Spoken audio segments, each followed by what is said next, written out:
கண்டிராத நிலையில் வரலாற்று சாட்சியாக நிற்கின்றன.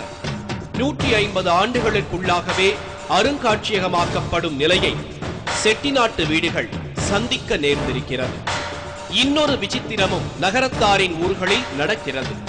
கேட்பார் யாருமற்ற கட்டிடங்கள் கொள்ளையர்களுக்கான முகாமாகி இருப்பது திடுக்கிட வைக்கிறது. யாருமே இதுல பயமில்லாம இருக்க முடியாது. செட்டிநாட்டில் எனக்கு கேட்டால் அவ்வளோ பெரிய வீடுக. இந்த கோட்டையூர் பக்கமெல்லாம் பார்த்தோம்னா பெரிய பெரிய அரமனை மாதிரி வீடுக. ஜன நெருக்கம் அங்கே இருக்காது. சிட்டியிலன்னா ஜனங்கள் இருக்கு, திருடங்க பயப்படுவாங்க. ஆனால் கிராமங்களில் அங்கே கோட்டையூர், பள்ளத்தூர், நேமத்தாம்பட்டி, கானகாத்தான், கன்றமாணிக்கம், ஆத்தங்குடி, பழவங்குடி இந்த ஊர்களெல்லாம் பெரிய பெரிய வீடுக, சிட்டி வீடுக.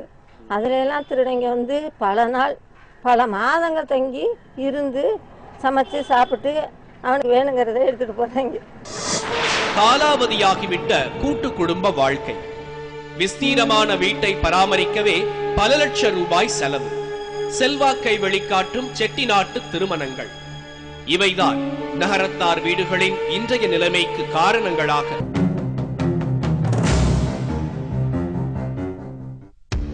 செட்டிநாடு நகரத்தாரும் இன்ன பிறரும் இணைந்து வாழும் இடம். இன்றைய காலத்து பிளாட் வீடுகளுக்கு நடுவே கடந்த நூற்றாண்டு பங்களா வீடுகள் சேர்ந்து காட்சி தருகிறது. நகரங்களில் வீட்டு வாடகை 1000ற்கு குறைவாக கிடைப்பது குதிரை கொண்டு. காரைக்குடி வட்டாரத்தில் மாளிகை வீடுகளோ மலிவில் கிடைக்கும் தங்குமிடங்களாகி போயிருக்கிறது. பல ஆண்டுகளுக்கு முன்பு கொடுக்கப்பட்ட சொற்ப ரூபாயே இன்றும் வாடகையாக நீடிக்கிறது. குடியிருக்கும் வீட்டையே முழுமையாக பார்க்க நேரமின்றி குடித்தனம் நடத்தி கொண்டிருக்கின்றனர். அரண்மனை போன்ற வீடுகளில் பாதுகாப்பதற்கு வேறு ஆட்கள் இல்லை என்ற காரணத்தினாலோ என்னமோ அங்கே வாடகைக்கு 50 ரூபாய்க்கும் 200 ரூபாய்க்கும் விட்டுக் கொண்டிருக்கிறார்கள்.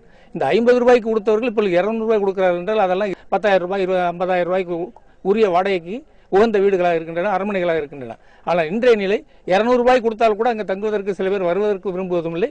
அப்படி வந்தாலும் பாதுகாப்பான நிலை இருக்கிறதா என்பது தெரியவில்லை. செட்டிநாட்டு வீடுகள் சோதனைகளை சந்திக்க காரணமாக சுட்டிக்காட்டப்படுகிறது நகரத்தாரின் பர்மா வாழ்க்கை. கடலோடி பயணம் மேற்கொண்டு பணம் சேர்த்த நகரத்தாரின் சொத்துக்கள் 50 ஆண்டுகளுக்கு முன்பு அந்நாட்டு அரசால் கையகப்படுத்தப்பட அதிர்ச்சியில் உரைகின்றன. செய்வதறியாது வெறுங்கையோடு தாயகம் திரும்புகின்றனர் பலர். மீள் வாழ்க்கைக்காக ஒரே சொத்தான பாரம்பரிய வீட்டை விற்று விடுகின்றனர். இன்றைக்கு நிலைமை அவங்க அந்த பழைய தொழில்களை எல்லாம் விட்டுட்டாங்க. புது புது தொழில்களை பண்ணிக்கிட்டு சில பேர் சினிமா படம் இதெல்லாம் போய் சில பேர் நல்லா இருக்காங்க, பல பேர் ரொம்ப சிரமப்படுறாங்க. வெளிநாடுகளில் இருந்து ஆளுக வர்றாங்க. இதை கொஞ்சம் நொடிச்சு போனவங்களை அவங்க என்ன காசு பணத்தை கொடுத்து இவன் கொஞ்சம் சீப்பாக வாங்கி அந்த வெளிநாட்டில் வர்றவங்ககிட்ட கொஞ்சம் கூடுன விலைக்கு விற்று இப்படி லாபம் சம்பாதிக்கிற ஆளுக எங்கிட்ட நிறையா. அதாவது நியாயமாக சம்பாதிக்கணும் வைக்கணுங்கிறவனை விட அநியாயமாக சம்பாதிக்கணுங்கிறவன் தான் அதிகம். அதனால வெளிநாட்டுக்காரன்லாம் இங்கே ஒரு அற்புதமான பொருள்கள் கிடைக்குது அப்படின்னு அவன் வர்றான். இவன் இந்த லாபம் சம்பாதிக்கிற நோக்கத்தில் இவன் விளம்பரம் பண்ணி ஆளுகளை இங்கே கொண்டாந்துறான். இன்னும் சிலர் சொந்த ஊரை விட்டு பெருநகரங்களில் குடியேறுகின்றனர். செட்டி நாட்டிலிருந்து வெளியேறிய பின் தங்கிய பகுதிகளிலேயே வாழ்க்கை தொடர கேட்பாரற்று போகின்றன வீடுகள். இவற்றின் பரிதாப நிலைக்கு பலரும் சொல்லும் இன்னொரு காரணம் உரிமை விவகாரம்.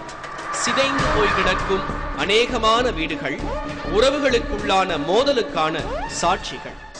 ஒரு வீடுன்னு எடுத்துக்கிட்டா அதுக்குள்ள ஒரு 4 பங்காளி இருக்காங்க. 4 பங்காளி இருக்கிறது என்னன்னா அவங்களுக்குள்ள ஒரு ஒற்றுமை இல்லை. அது ஒரு காரணம். அந்த ஒற்றுமை இல்லாதனால அந்த வீடை பராமரிக்க முடியல. இன்னொரு விஷயம் என்னன்னா அவருடைய பிள்ளைகள் எல்லாருமே வெளி ஊர்களில் போய் தங்கி படிக்கிறது, அங்கே செட்டில் ஆகிறதுனால இந்த வீடை பராமரிக்கிறதுக்கு அவங்களும் முன் வருவது கிடையாது. ஆக பெரிய ஊருக்குள்ள ஒரு ஒற்றுமை இல்லாத ஒரு காரணத்தின் அடிப்படையில் தான் இந்த வீடுகள் சிதைக்கப்படுறதுக்கு ஒரு முழு காரணமா இருக்கு. வேளாண் நிலங்கள் ஏதும் இல்லாமல் தொழில் துறையையே சார்ந்து இருப்பவர்கள் நகரத்தார். குடும்பங்களின் மனஸ்தாபங்களுக்கு முன்னுரிமை கொடுத்தல், விசேஷ நிகழ்ச்சிகளுக்கு அழைத்தல் என கௌரவத்துக்கான பங்காளிகள் மோதலே கால பழமையான பெரும்பான்மையான வீடுகளை காவு வாங்கியிருக்கிறது.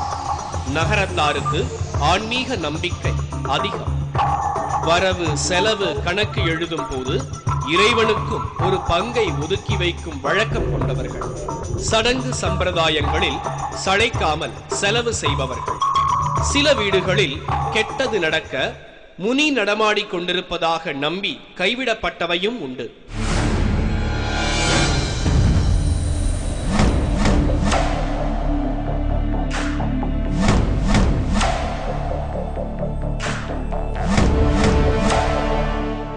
காலப்போக்கில் கல்வித்துறையில் ஏற்பட்டு வரும் மாற்றம் சற்றே நம்பிக்கையையும் செட்டிநாட்டுக்கு கொடுத்திருக்கிறது.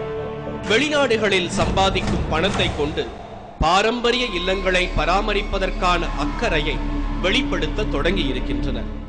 சில பேர் மெயின்டைன் பண்ணிக்கிட்டு தான் வர்றாங்க. அண்ட் இப்பவும் கொஞ்சம் ஜாஸ்தியாக பண்ணுறாங்க முந்தைய விட.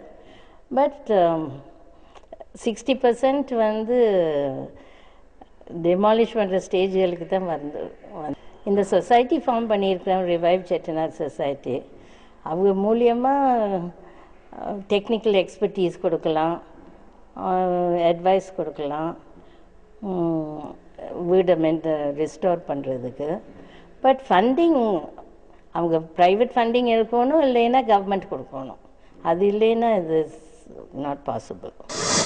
தனித்துவமான இடமாக திகழ்கிறது செட்டிநாடு.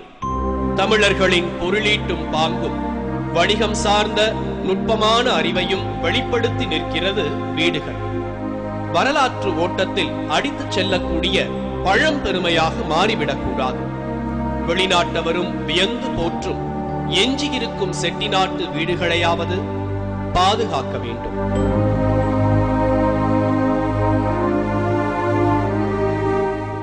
வீட்டை கட்டிப்பார், கல்யாணத்தை பண்ணிப்பார்னு சொல்வதுண்டு. இவை இரண்டையுமே ஊர் உலகம் வியக்க வைக்கிற மாதிரி தான் செட்டிநாடு செய்து கொண்டிருக்கிறது. பாரம்பரிய சின்னங்களோட வரிசையில இடம் பிடிச்சிருக்கிற வீடுகள் இடிந்து சிதைந்து போவது கவலைக்குரியது. எல்லாமே ரியல் எஸ்டேட் பிசினஸ்ல சேர்ந்துடலான்னு நினைக்காம பெருமை கொள்வதற்காவது சில விஷயங்களில் கவனம் செலுத்த வேண்டும். தமிழ்நாட்டு கலை பொக்கிஷமா இருப்பவை கூவி கூவி விற்கின்ற வீதியோரத்து பொருளா இல்லாம பராமரிக்கப்பட வேண்டிய அருங்காட்சியகமா மாற்ற வேண்டும். நன்றி, வணக்கம்.